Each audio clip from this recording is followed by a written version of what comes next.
तुम अब इस तरह से अचानक ना आना, जैसा कि मौत का वक्त आता है और अचानक आ जाते हो, तो मेरे पास ना आना। उन्होंने कहा ठीक है, वादा हो गया, आप अल्लाह के नबी हैं, मैं पहले अपना कोई ना कोई कासिद भेजूंगा, खबर देने वाला भेजूंगा, खबर दे के बाद में आपके पास आऊंगा। कहा ठीक है। जब मौत का वक्त आया, मुकर्रर वक्त हुआ, हजरत इजराइल को हुक्म हुआ, हजरत इजराइल फौरन हाजिर। जब नबी ने पूछा किस लिए है, कहा हुजूर जिस कि मेरी जो ड्यूटी है, जो मेरा काम है, मैं उसके लिए आया हूँ।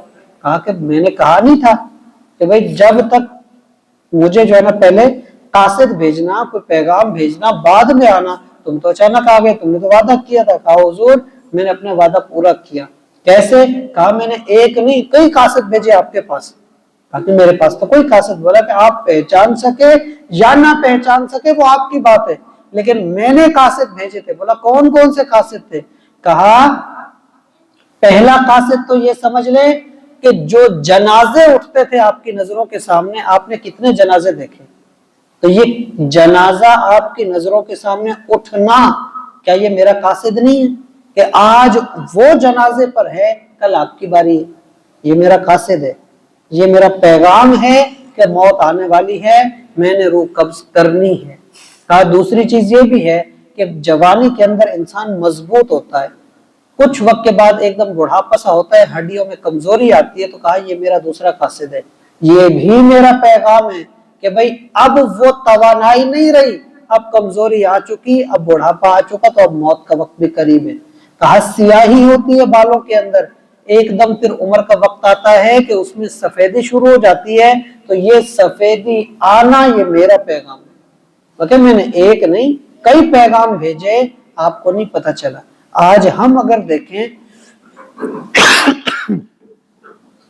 हमारे अंदर कितनी ख्वाहिशात, कितनी सोचें, कितने ख्वाब, कितने प्लान हमारे होते हैं, हालांकि हमें अपनी मौत का वक्त नहीं पता।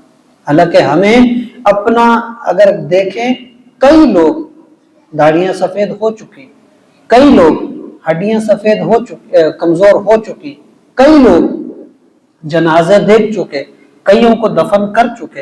ये सारी चीजें हमारे सामने होने के बाद भी अगर हम ख्वाहिशात के अंदर रहे तो फिर हम बेवकूफ हैं, फिर हम नादान हैं, ये हमारी गलती है।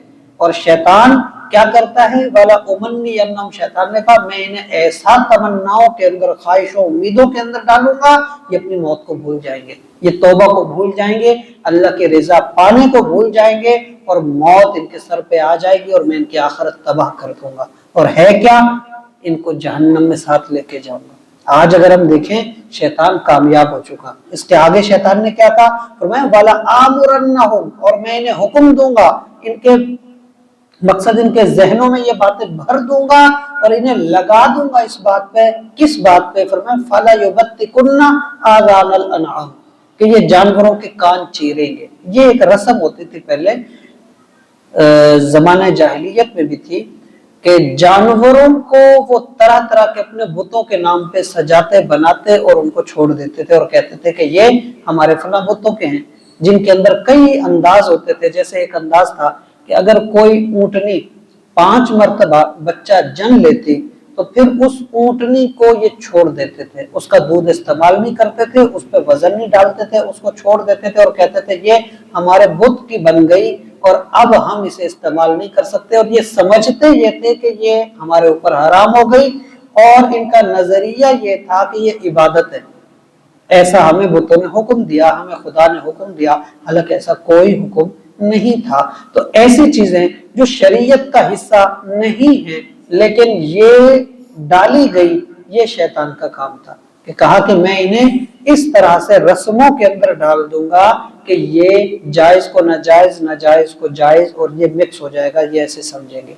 दूसरी चीज फरमाया वाला आमुरन्नहुम, और मैं इन्हें हुक्म दूंगा फला युगय्यिरुन्न खल्क़ल्लाह, अल्लाह की तख्लीक के अंदर तगय्युर कर दे, तब्दीली कर दे। इससे मुराद उलमा कहते हैं